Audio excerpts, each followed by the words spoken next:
Hai, assalamualaikum warahmatullahi wabarakatuh. Welcome back my YouTube channel. Hari ini aku random banget, randomnya bingung gitu, pengen bikin video, pengen bikin konten, tapi bingung konten apa ya gitu. Nah, ceritanya baru kemarin banget setelah gue bikin video ini, kemarin itu gue lagi benerin bukan lemari sih, maksudnya gue lagi beberes aja. Tiba-tiba ada satu lemari, di dalam lemari itu ada satu packaging gitu warnanya hitam kayak dari laundry gitu, cuman gue nggak tahu isinya apaan kan. Nah, pas gue buka gue ada bawa, ternyata seragam ini dong guys. Seragam ini yang kemarin mungkin kalau tahu story IG gue sama Facebook WA gue udah update PDU. Ini namanya PDU, gue inget banget. Nah, ini namanya PSH. PSH itu kalau kita udah jadi senior 2 tahun atau senior 1 tahun, kita dapat ini PSH. Nah, ini waktu gue pengibaran bendera pusaka itu tahun 2004. Nah, ini gue dapetin perjuangannya luar biasa banget. Gue sempet sampai ini masih ada, gue simpen ternyata gitu. Gue pikir gue nggak tahu nih. Lo lihat badan gue sekecil ini, tau gak sih, tahun 2004 kalau nggak salah ya. Dan pas banget ini bulan Agustus kan, bulannya kita mau 17 Agustus pengibaran bendera pusaka lagi. Dan tepat sekarang tuh udah hampir 16 tahun guys. Gue 16 tahun 16 tahun yang lalu gue ngibarin bendera pusaka ini. Nah, banyak yang DM gue, banyak yang balas WA gue juga. Dia minta gimana sih Nil tipsnya bisa jadi paskibraka. Gue buat ya mungkin yang seumuran gue sekarang kayaknya anak-anaknya udah pada mulai remaja kali ya. Tapi yang mungkin sekarang juga kayak ya gue biar udah kepala 3, tapi teman-teman gue masih anak-anak milenial lah ya gitu. Maksudnya adalah yang nanya-nanya, Kak gimana kok bisa jadi paskibraka, nanya-nanya. Aku juga pernah dulu paskibraka gitu, tapi nggak sampai paskibraka. Jadi paskibra sama paskibraka tuh berbeda guys gitu. Nah, gue mau cerita sedikit aja sih, kalau banyak pun dan ternyata seru ya dinikmatin aja ya gitu. Nah, gue mendapatkan PDU ini, itu perjuangannya luar biasa banget guys. Jadi gue cerita dari awal ya. Ini udah agak kotor sebenarnya guys, kelihatan nggak? Kotor. Nah, kalau ini PSH, ini ada roknya tapi gue nggak tahu roknya di mana. Ini badan gue kecil banget waktu itu, berbanding terbalik sama yang sekarang. Nah, jadi gue kasih tahu ceritanya ya. Jadi dari awal tuh kenapa gue bisa jadi paskibraka itu 2004. Itu tepat gue waktu itu kelas 2 SMA. Jadi gue masih sekolah guys pada saat itu gitu. Nah, kenapa gue bisa jadi paskibraka? Awalnya gue dari SMP emang suka banget gitu yang namanya paskibra, baris berbaris. Gue seneng banget yang namanya baris berbaris. Terus gue seneng banget yang namanya buka formasi dan segala macamnya itu dari SMP gitu. Nah, ketika gue SMP gue masuk paskibra, benar gue masuk paskibra. Itu gue pertama kali masuk SMP. Pertama sih awalnya dari SD itu kan ada pramuka gitu kan. Nah, gue tuh seneng banget tuh guys yang namanya kayak paskibra gitu, paskibra pramuka gitu, yang baris berbaris juga kan. Terus ada demo-demonya gitu-gitu. Kan kita dulu SD wajib pramuka kan ya gitu. Itu udah kita jalanin yang namanya digojlok lah, ada jurit malam lah, yang kita nyebur di kali, yang gitu-gitu. Gue udah seneng banget yang namanya kayak gitu-gitu, meskipun disiksa tapi kita seneng banget gitu kan. Terus ketika masuk SMP, waktu itu SMP gue di SMP 175. Hai teman-teman STL di Kebagusan. Itu SMP gue, SMP 175 di Kebagusan. Itu pertama gue lihat demonya kan, jadi kita pas MOS, namanya MOS kan. MOS itu kan ada perwakilan dari ekskul gitu kan. Nah, gue lihat paskibra keren banget. Nah, dari situ gue ngerasa paskibra itu kayaknya bagus banget gitu. Nah, sebentar guys, agak gelap ya, karena sana kita lanjut lagi. Ada yang mau dangdutan guys, tetangga sebelah. Nah jadi kita lanjut ya.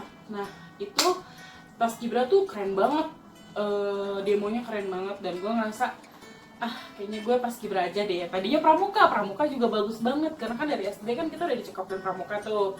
Nah gue lihat kayaknya Pramuka juga di SMP 175 itu waktu itu keren banget gitu. Nah terus tiba-tiba gue ngerasa apa gue Paskibra aja ya gitu. Gue bingung tuh. Dulu gue pilihan gue adalah Paskibra, Pramuka sama PMR gitu. PMR juga keren banget. Kayaknya kita bisa nolong orang-orang sakit tuh kayaknya luar biasa banget gitu ya.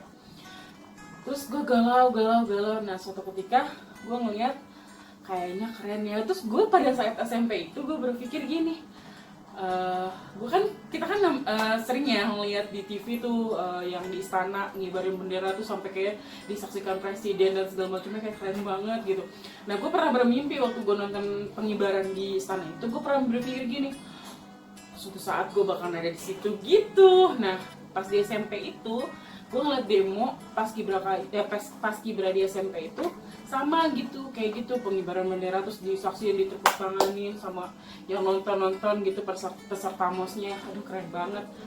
Terus gue belajar gini, kayaknya dari sini deh passion gue gitu, kayaknya gue mau di sini aja deh. Ya udah akhirnya gue jalanin tuh di SMP, gue ikut Paskibra juga, gue ikut kalau nggak salah pelatih gue SMP itu namanya Kak Beno. Hai Kak Beno, aduh gue kangen banget sama Kak Beno. Terus teman-teman gue ada Boim, Ibrahim, terus Lilis, teman-teman SMP gue yang kita ikut lomba, kita ikut dulu di SMP tuh ada deh, pokoknya kita ikut lomba Paskibra. Nah gue dari situ udah mulai belajar tuh Paskibra kan dari SMP. Nah ketika masuk SMA tepat di tahun 2003 ya, waktu itu mau masuk SMA. Itu gue sekolah di SMK 8 Jakarta, SMK 8 itu, atau bisa disebut SMIA 4 di Pejaten. Hai SMK 8. Jadi gue sekolah di situ. Nah pada saat sama MOS, pada saat demo-demo gitu, itu gue sebenarnya tertariknya sama pencak silat. Antara pencak silat, taekwondo gitu-gitu, gue tiba-tiba pengen beralih ke bela diri gitu kan. Tapi lagi-lagi ketika gue lihat Paskibra itu luar biasa banget, dan gue tercetus lagi di otak gue pada saat mereka ngibarin bendera. Gue mikir gini, gue pengen ngibarin di istana gitu, dan gue pasti ada di situ gitu. Dan gue ngerasa kalau nggak dari sini, gue dari mana lagi gitu penyambungnya gitu pada saat di istana. Gue mikir gini, aduh apa gue bisa ya gitu. Tapi gue pengen taekwondo, pengen belajar pencak silat gitu kan waktu itu. Cuman itu keren-keren banget tuh demonya, pencak silat, taekwondo segala macam tuh keren-keren banget. Tapi gue kayak ngerasa hati tuh pengen kita tuh ada lapar mata ya kalau kita makan terus pengen gitu. Gue tuh cuma sekedar bagus sih ya, gue pengen pencak silat ya gitu. Tapi lagi-lagi hati gue Paskibra gitu. Cuman gue akhirnya menetapkan diri, akhirnya gue Paskibra juga gitu. Akhirnya gue tetap pilih Paskibra. Mulailah latihan pertama di Paskibra itu. Ternyata guys beda banget sama SMP. Di SMA itu lebih ketat, lebih strong, seniornya juga lebih garang-garang dibanding SMP. Kalau SMP gue masih bisa main-main. Kalau SMP gue masih bisa bercanda-bercanda sama pelatih gue, masih asik lah gitu namanya SMP ya gitu. Tapi kalau SMA ini benar-benar gue ngerasa di SMK 8 ini gue terbentuk banget gitu di SMK 8 nih, di Ekskul ya. Selain belajarnya juga luar biasa banget. Kita tuh berangkat dari subuh masuk jam 7 pagi kan dulu SMA ya, PSMK. Pulang tuh bisa sampai malam guys, karena kita banyak banget lesnya di SMK 8 tuh benar-benar luar biasa banget. Dan bisa dibilang katanya SMK 8 tuh SMK pilihan gitu guys, SMK nomor 1 di Jakarta Selatan. Terus emang benar-benar ketat banget dan ngebentuk kita banget, dan gue ngerasain banget gitu efeknya sekarang setelah gue jadi paskibraka, gue menjadi pribadi yang menurut gue disiplin lah ya, benar-benar disiplin banget di SMK 8 tuh. Jadi tuh bener-bener kita tuh diwajibkan harus eskul, terus kita diwajibkan untuk ikut-ikut kursus-kursus gitu. Jadi kita pulangnya malam. Jadi kita udah kayak kuliah guys. SMK tuh gue udah ngerasain banget gue kuliah, gue bikin makalah buat sidang dan segala macam. Itu SMK tuh bener-bener tapi luar biasa banget gitu. Nah di eskul ini pun juga sama, bener-bener ketat banget. Terus seniornya juga garang-garang, strong-strong banget gitu. Terus kakak-kakak senior kita juga yang waktu itu gue kelas 1, kelas 2, kelas 3 nya pun juga strong juga gitu. Mereka dituntut untuk seperti itu gitu. Nggak ada tuh yang namanya manis-manis sama junior-junior tuh nggak ada. Nah sama kita pada saat latihan itu kita ada namanya LDK, kita adanya pelatihan yang kita ke Sukabumi, kemana gitu, sama ada jurit malam. Gue seneng sebenarnya kayak gitu-gitu, disiksa-siksa gitu, gue seneng gitu. Maksudnya gue ngerasa itu akan jadi pribadi yang lebih baik kan buat diri kita gitu. Selama gue tuh orangnya suka tantangan lebih tepatnya gitu, karena gue pengen nyoba suatu hal yang menurut gue masa sih bisa nggak sih gue kayak gitu, coba gitu. Tapi pas setelah gue jalanin step-stepnya, tahap-tahapnya, ya alhamdulillah gue fine-fine aja gitu. Meskipun gue disiksa, suruh makan rame-rame, pada saat dari SMK-nya itu sendiri gue udah terlatih kayak gitu. Yang kita makan bekas sendok teman kita sendiri dulu, belum corona ya guys. Jadi satu sendok tuh rame-rame kita udah ngerasain. Terus satu permen lollipop, lu coba bayangin, itu kita makan saat di mood, terus teman kita ngemut sampai habis. Itu gue udah ngerasain banget guys gitu. Jadi tapi itu belum ada corona ya. Zaman 2004 tuh gue sekolah SMA tuh bener-bener zaman-zamannya lagi penyiksaan, tapi alhamdulillah kita masih sehat-sehat aja guys gitu. Alhamdulillah kita masih baik-baik aja sampai sekarang, dan jadi cerita lucu buat kita sekarang gitu, lucu dan berpengalaman banget terus buat anak-anak kita nanti gitu. Nah terus gue waktu itu ikutin semua step-stepnya tuh sampai akhirnya kita masuk ke kelas 2. Dari kelas 1 kan kita ke kelas 2 tuh. Nah pas gue kelas 2 ternyata di situ ada bukan audisi, apa sih namanya ya kalau dari sekolah diambil perwakilan untuk ikut tes jadi paskibraka.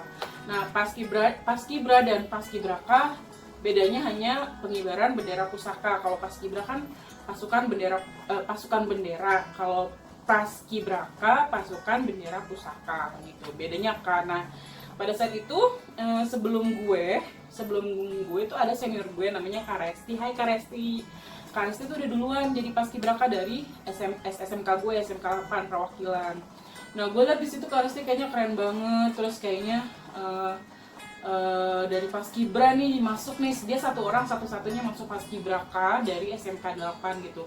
Nah pas next generasi gue itu ada pemilihan juga, dan gue di situ emang kadang yang namanya mindset is doa itu gue ngerasain banget guys. Jadi waktu itu gue berpikir gini, gue pasti bisa jadi Kak Resti gitu. Gue mikir gitu, gue pasti bisa jadi Kak Resti, gue pasti bisa jadi paskibraka gitu. Tapi gue ngerasainnya apa gue lulus ya gitu. Pada saat itu badan gue pendek kan, kalau Kak Resti kan tinggi, paskibraka itu kan dominan sama tinggi ya, yang dilihat tuh tingginya. Dan gue tuh ngerasa gue tuh pendek, buntet gitu. Apa gue bisa jadi paskibraka gitu. Nah gue ngerasa pada saat itu kayaknya gue udah insecure duluan guys gitu. Maksudnya kayaknya enggak deh, karena pada saat di sekolah pun pemilihan apapun gue nggak masuk, gue udah jadi anggota aja gitu. Tapi ternyata di situ gue baru tahu gue waktu pemilihan ketua apa segala macam, gue tuh nggak dipilih sama ketua jadi sekretaris gitu, pengurus dan segala macamnya. Gue tuh nggak dipilih sama senior gue. Ternyata mereka melihat potensi gue guys, katanya potensi gue untuk dijadikan bibit paskibraka. Jadi gue nggak, kalau gue jadi pengurus di paskibraka itu di paskibra sekolah, gue nggak akan fokus ke paskibraka di luar gitu. Jadi gue sempet sedih sih, maksudnya waktu itu kan gue kan orangnya kan kepedean ya, maksudnya bukan kepedean, gue tuh orangnya optimis guys. Maksudnya gue tuh orangnya suka tantangan. Pada saat kita dipilih untuk jadi pengurus atau apa segala macam, tuh gue ngerasa gue tuh show off. Gue tuh bisa dibilang gue show off gitu orangnya. Tapi maksudnya gue kayak gue punya kemampuan loh untuk jadi pengurus, untuk jadi ketua kayak gitu. Tapi gue ngerasa gini, pas pada saat pemilihan gue nggak dipilih, gue ada kecil hati gitu.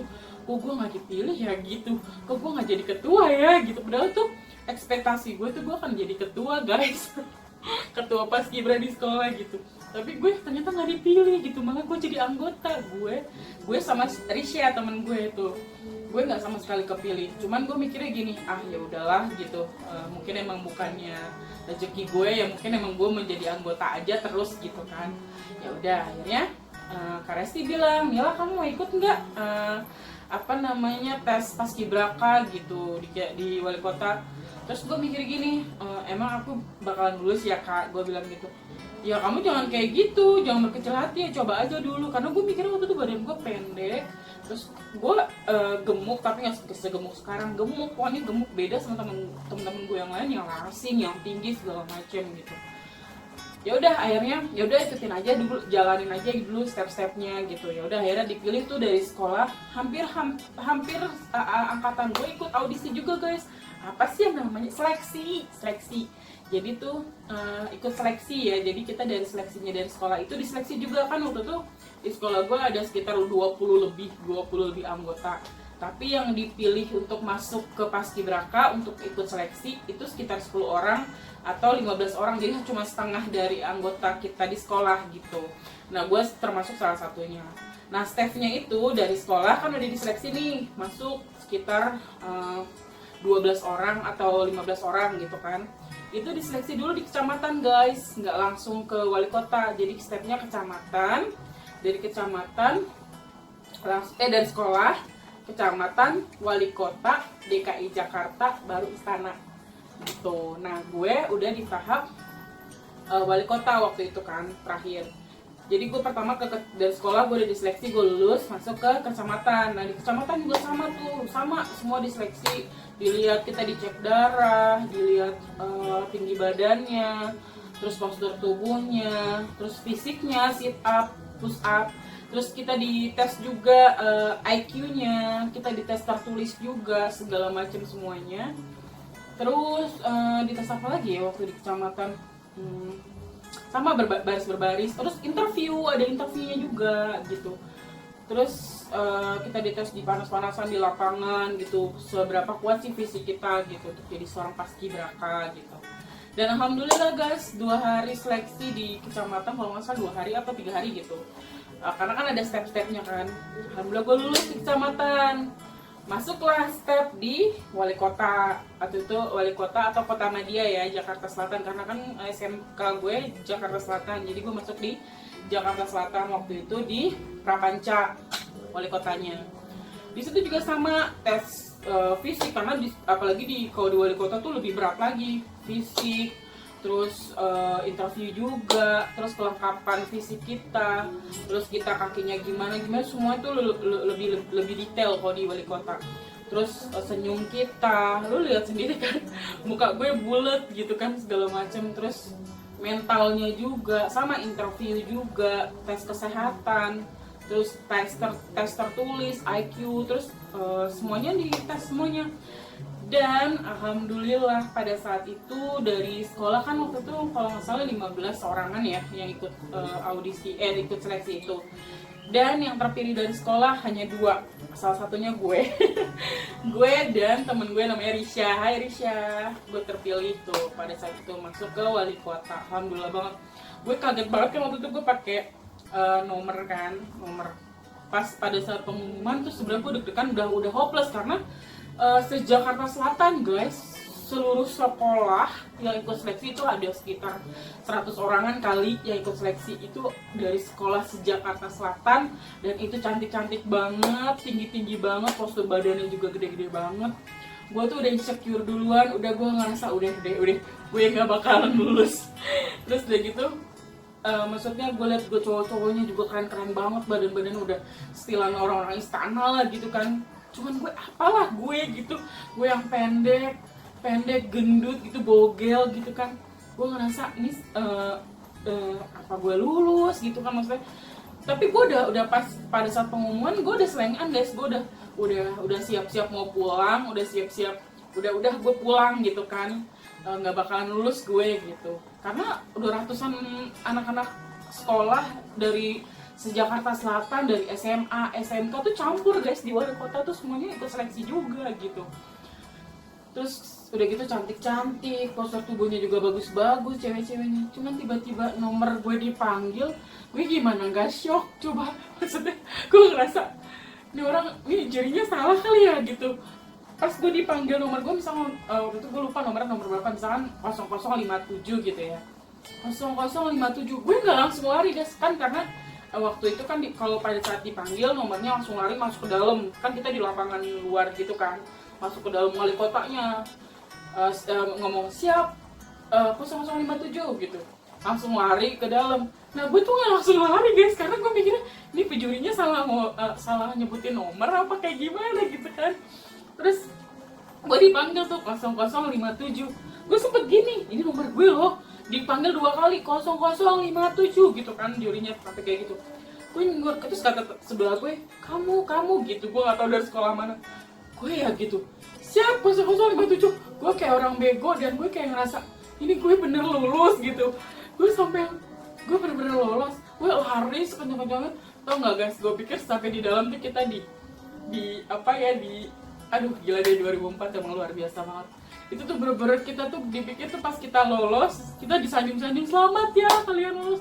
Enggak guys, kita suruh ngerangkak, jalan jongkok. Itu udah penyiksaan awal guys gitu.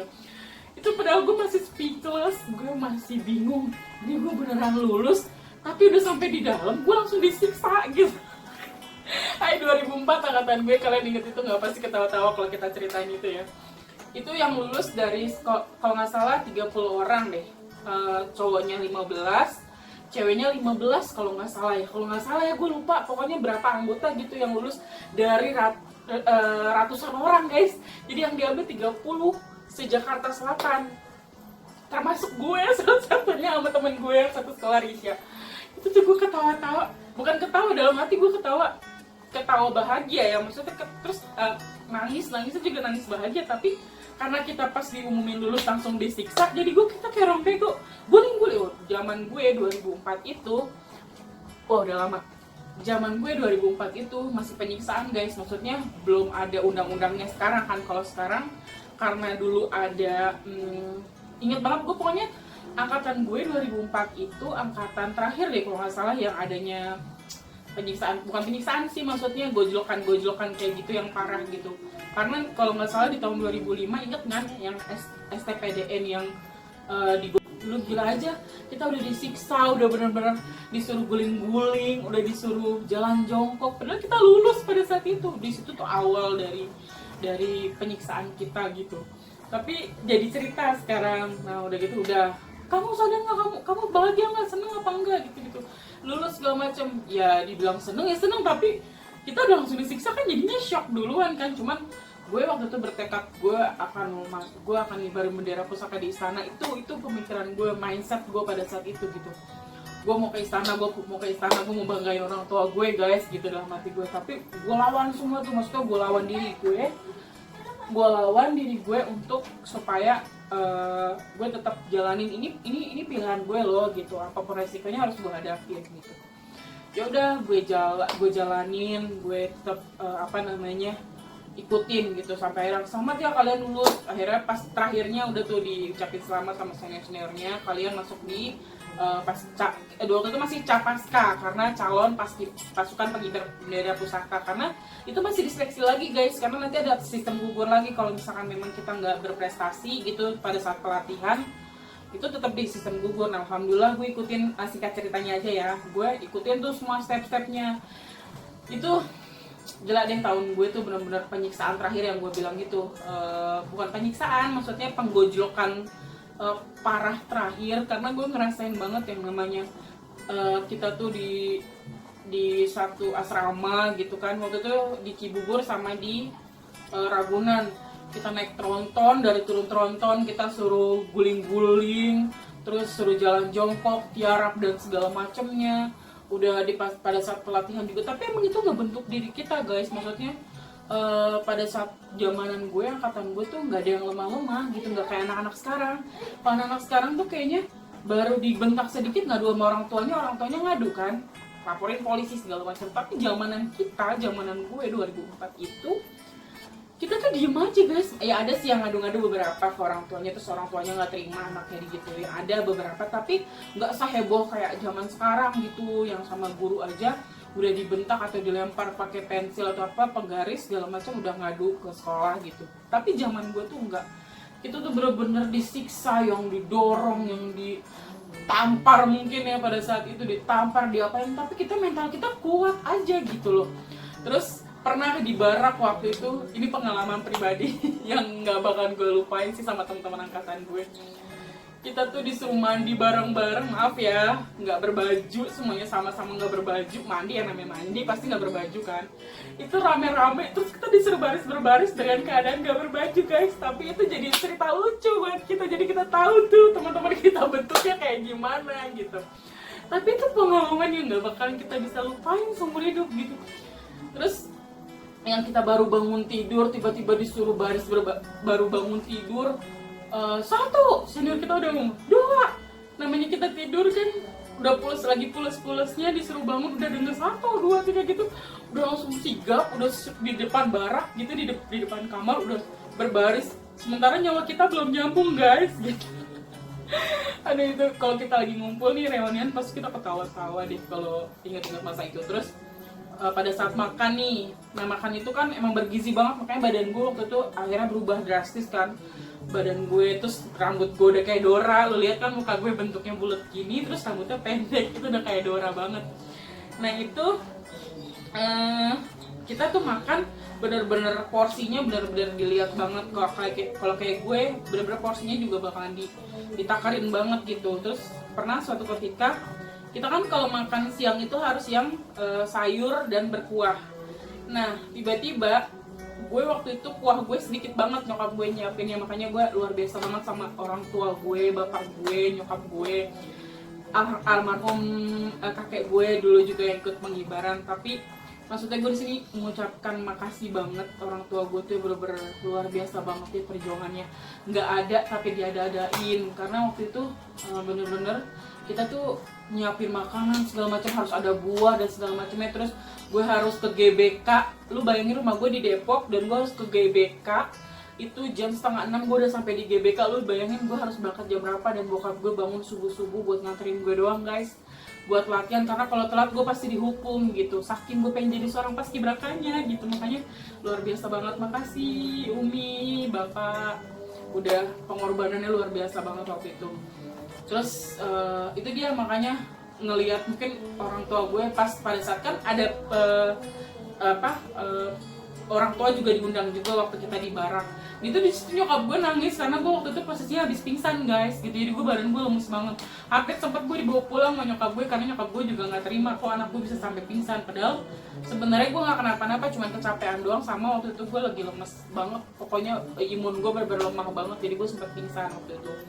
Nah nyokap gue sempat mau bawa pulang gue karena nggak terima kok anak gue digini-gini. Cuman gue berusaha untuk kuat di depan nyokap gue.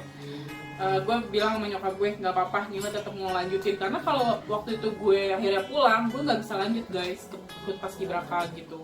Ibaratnya itu dia yang dinamakan sistem gugur, karena lihat ke fisik kita gitu. Kalau fisik kita nggak kuat, orang tua kita nggak terima, akhirnya kita dibawa pulang, nah itu nggak bakal bisa dilanjutin lagi gitu. Dan udah luar biasa banget ya, gue udah hampir 30 menit ngoceh. Terus ya udah akhirnya gue ikutin step-stepnya, dan masa-masa itu yang tadi yang makan ya, itu kan harus berkuah tuh. Nah suatu ketika kuah sayur gue itu nggak ada, habis gitu, sementara gue seret. Jadi pada saat itu kita tuh makan nggak ada kuahnya guys, gue habis kuahnya waktu itu. Akhirnya sama senior gue ditaruhin apa?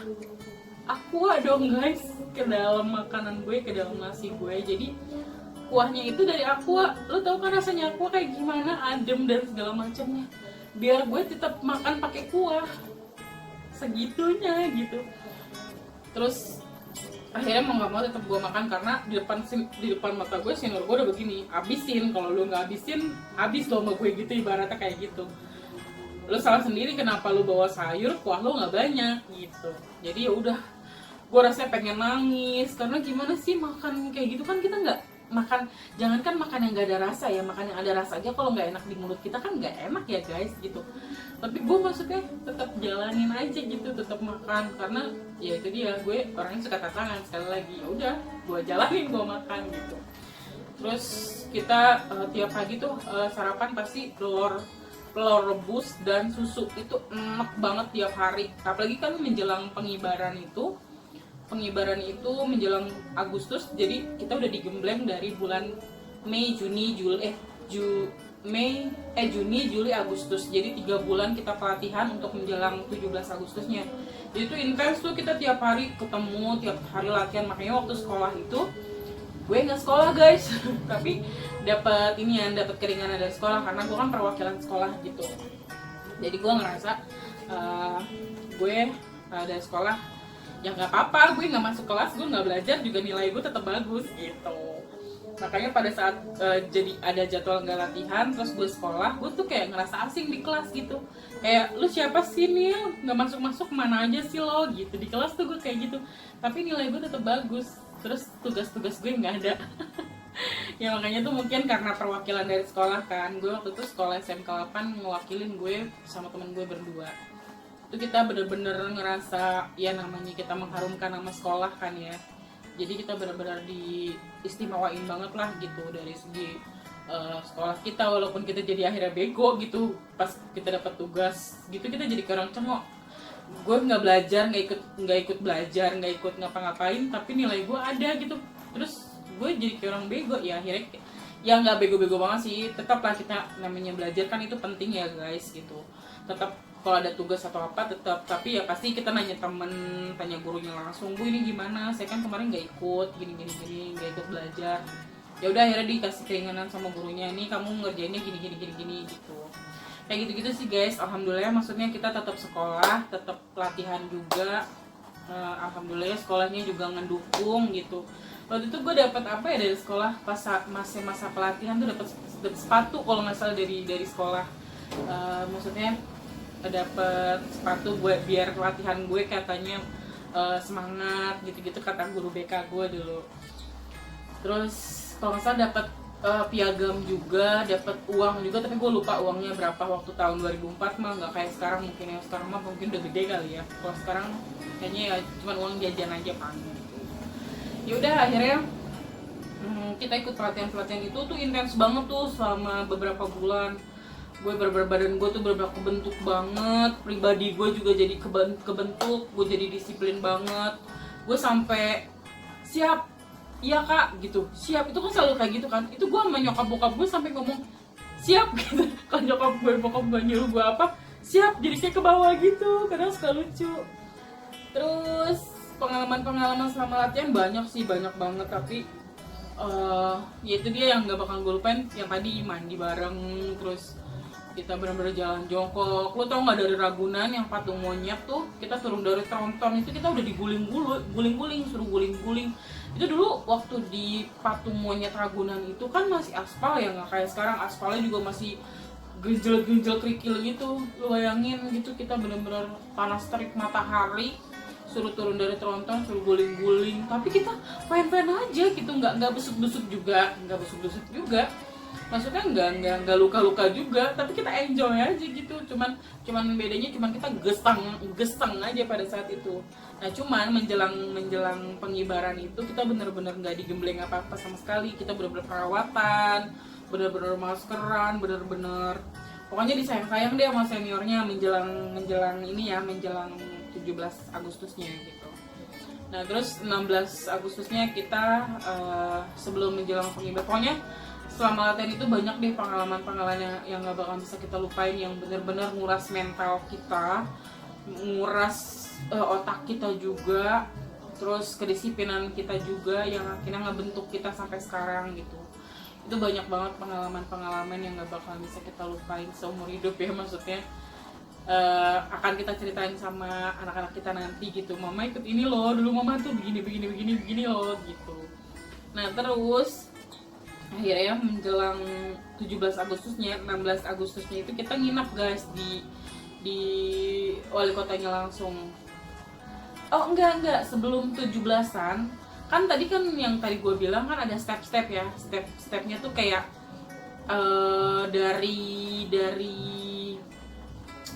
dari wali kota, dari kecamatan ke wali kota, dari wali kota ke DKI Jakarta, dari DKI Jakarta baru ke istana.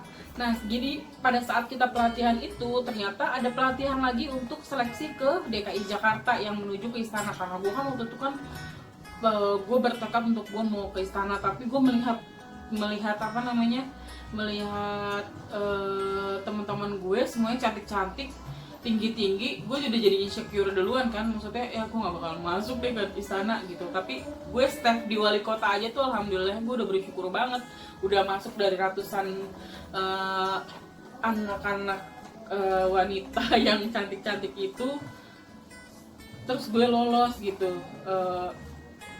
Tapi gue tetap ikut seleksi DKI waktu itu, tetap ikut seleksi DKI, tapi gue nggak lolos di DKI. Ya iyalah, untuk ke istana aja tuh persyaratannya udah banyak banget, terus dari kaki juga nggak boleh tuh, ada Paris test dan segala macam, itu kaki nggak boleh kayak gitu. Nah akhirnya gue nggak lolos di DKI. Kalau udah nggak lolos di DKI kan udah pasti nggak lolos di istana kan.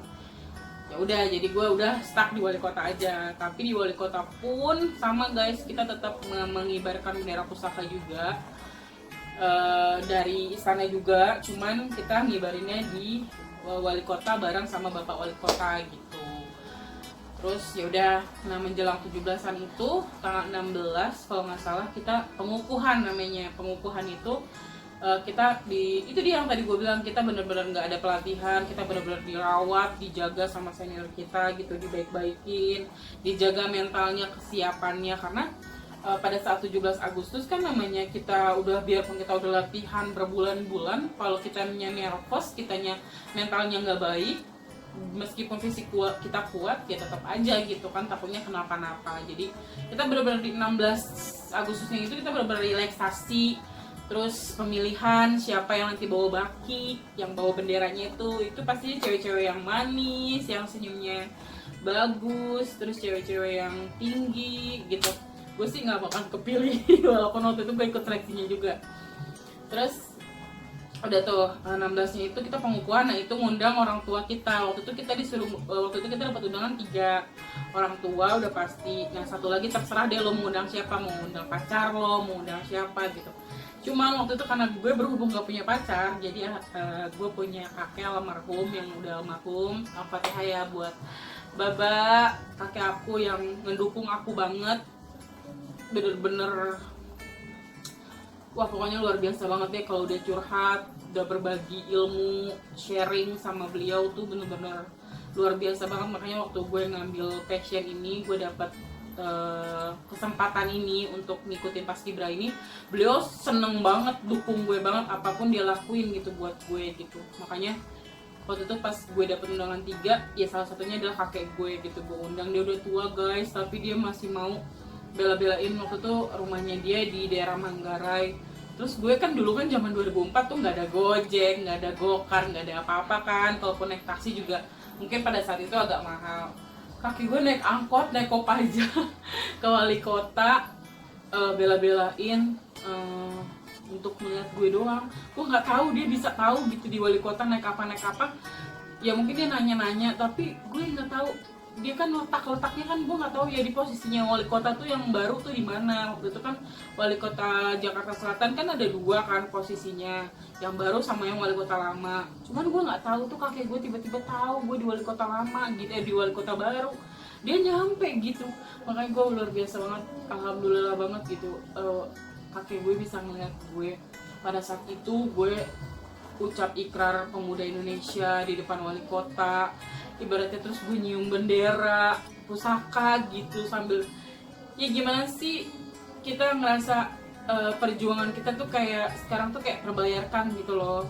Kita ngeliat bendera pusaka meskipun itu duplikat ya, tapi kita ngerasa gimana sih sebagai warga Indonesia, sebagai anak pemuda bangsa Indonesia gitu, yang ngerasa dikasih kesempatan ini. Perjuangannya luar biasa banget. Terus di sisi lain ada orang tua kita, ada orang-orang tersayang lah yang nyaksiin kita tuh gue nyium bendera tuh sampai nangis gitu, sampai ya Allah segini cintanya gue sama Indonesia gitu. Gue sampai nyium bendera kan, karena kita kan harus ngucapin ikrar gitu kan, ikrar pemuda Indonesia. Terus kakek gue katanya bangga banget ngeliat gue sampai di titik itu gitu, ngeliat gue sampai nangis dia katanya. Terus orang tua gue juga, apalagi orang tua gue kan yang perjuangannya bener-bener nggak ada diada-adain, yang tadi gue bilang itu. Nyiapin makan gue, bekal gue, terus bokap gue subuh-subuh masih ngantuk tetap nganterin gue, terus gue pulang malam jemput gue gitu. Makanya luar biasa banget perjuangannya. Terus ya udah tanggal 16 itu kita habis pengukuhan, kita dikukuhkan, terus pengumuman. Kita kan waktu itu kan kita latihannya ada formasi 17 dan formasi 8. Nah itu penentuannya tuh di situ, karena waktu itu kita kan latihan berbagai macam formasi kan, akhirnya sempat deg-degan juga gitu. Gue pada saat pengibaran gue di posisi formasi berapa? Nah waktu itu kalau nggak salah gue di formasi 17. Gue di formasi 17 dan alhamdulillah yang gue pengen, karena pada saat pengibaran kan lagi deg-degannya ya, maksudnya deg-degan pengibaran. Gue takut ya amit-amit cabang bayi gitu. Pada saat itu gue berpikir takutnya benderanya kebalik, apa benderanya nyangkut. Dan posisi gue di pasukan 8, kayaknya beban beratnya tuh lebih berat banget, makanya gue pengen pasukan 17. Dan formasinya juga lebih asik kalau menurut gue di pasukan 17 pada saat pengibaran. Akhirnya alhamdulillah tuh sesuai yang gue pengen, gue dapet di formasi 17 pada saat pengibaran di pasukan 17. Nah terus udah gitu pas penurunan gue dapet pasukan 8. Gue jadi yang ngedampingin si Baki nerima bendera gitu. Dan alhamdulillah pada saat 17 pagi itu bener-bener gue ngerasa udah kayak robot aja. Namanya kita latihan setiap hari ya, maksudnya setiap hari digembleng segala macam, mental kita emang bener-bener terjadi. Senior kita pada bilang, lo pada saat pengibaran lo ngerasa itu bukan lo yang jalan, yang bergerak tangan lo tuh bukan lo, nggak sadar aja pokoknya tiba-tiba lo ada di depan tiang aja katanya gitu. Itu padahal pada saat pengibaran lu bayangin itu suasana hening ya kan, lu lihat wali kota Jakarta Selatan di Prapanca segede gitu, itu benar-benar ditutup jalanannya pada saat pengibaran. Pas ketika teman gue aduh gue sampai merinding, teman gue ngucap langkah tegak maju, semuanya itu udah hening. Dan karena kita putih-putih kan, semua udah mata tertuju sama kita semua. Terus kita juga ceweknya udah otomatis udah senyum aja, udah terus tuh senyum sepanjang jalan. Udah kita tuh udah kayak robot yang udah tinggal jalan aja. Gue pun juga ngerasa gitu. Gue pada saat gue jalan itu udah kayak bukan diri gue aja, udah jalan sesuai panduan dantonnya bilang ke kanan ke kiri ke sana ke sana. Udah kita tinggal ikutin aja gitu ritmenya, dan alhamdulillah kompak dan sesuai yang diinginkan formasinya gitu. Terus alhamdulillah juga pada saat temen gue berusaha banget, gue dalam hati gue tetap namanya kita satu tim ya. Gue selalu bilang sama temen gue jangan sampai kebalik ya, jangan sampai, berdoa banget sih gue pada saat itu. Alhamdulillah nggak kebalik, alhamdulillahnya berjalan lancar sampai atas juga nggak macet. Begitupun penurunan kayak gitu-gitu. Itu tuh setelah penurunan dan pengibaran dan penurunan semuanya udah selesai. Kita akhirnya hura-hura, kita senang-senang, kita celebration deh gitu sama senior-senior. Akhirnya kita bisa menjalankan tugas dengan baik. Kita menjalankan tugas ini seperti yang kita inginkan gitu. Dan alhamdulillah orang tua gue juga akhirnya pulang. Mereka juga ngeliat gue, alhamdulillah mereka bangga, terus kakek gue juga ngerasa gue bangga, gue bisa sampai di titik itu gitu. Karena orang tua gue ngeliat gue anaknya selengean guys gitu, selengean, terus gue tomboy, terus gue nggak ada kepikiran tuh untuk ikut-ikut kayak gitu. Maksudnya apa iya anak gue bisa kayak gitu, orang tua gue tuh sampai bilang gitu. Tapi pada saat dia melihat gue sampai di titik itu, gimana orang tua nggak seneng, nggak bangga gitu, ngeliat anak gue bisa juga ya gitu. Makanya sampai foto gue tuh kan dapat foto gitu kan, kakek gue tuh sampai dipajang di rumahnya, tau gak sih, foto gue lagi ngibarin bendera sama dia, foto sama dia tuh ada sebenarnya semuanya. Yang tadi gue kirimin foto-fotonya yang kayak gue update waktu di IG kemarin. Itu makanya itulah teman-teman, maksudnya satu pesan gue di sini adalah buat mungkin yang seangkatan gue yang sekarang udah punya anak, terus anaknya mau passionnya mau kemana nih gitu. Terus buat teman-teman gue juga anak-anak milenial sekarang yang di bawah umur yang masih sekolah juga, buat adik-adikku yang mau ibaratnya yang suka juga dengan paskibra atau paskibraka, maju aja. Kalau menurut gue maju aja, jangan pernah menyerah, jangan pernah ngerasa yang tadi gue bilang insecure kayak gue gitu. Nggak apa-apa, lu pendek, lu mau tinggi, lu mau jelek, lu mau buntok, mau lu hitam, mau putih, itu nggak masalah guys. Kalau untuk di paskibraka yang penting lu punya niat, lu punya tekad yang kuat. Ya walaupun memang fisik pasti dilihat, tapi mereka nggak nutup mata untuk ini kok apa namanya skill kalian, kalian apa namanya tekad kalian segala macam. Ya itu dia yang tadi gue bilang, mindset is doa. Kalau mindset lo kayak tadi kan gue merasa saingan gue tinggi-tinggi gede-gede, gue apa gitu, gue yang bulat pendek tapi gue lulus dibanding temen-temen gue yang tinggi kurus cantik nggak lulus gitu. Nah itu kan ibaratnya sebuah rezeki yang kita nggak pernah tahu ya gitu.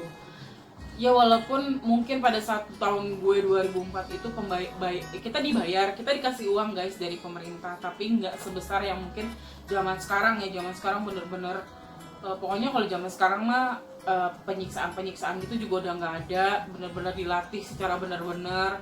Tapi terus udah gitu bener-bener dibikin sedemikian bagus lah, dari segi propertinya juga udah lebih bagus dibanding sekarang ya.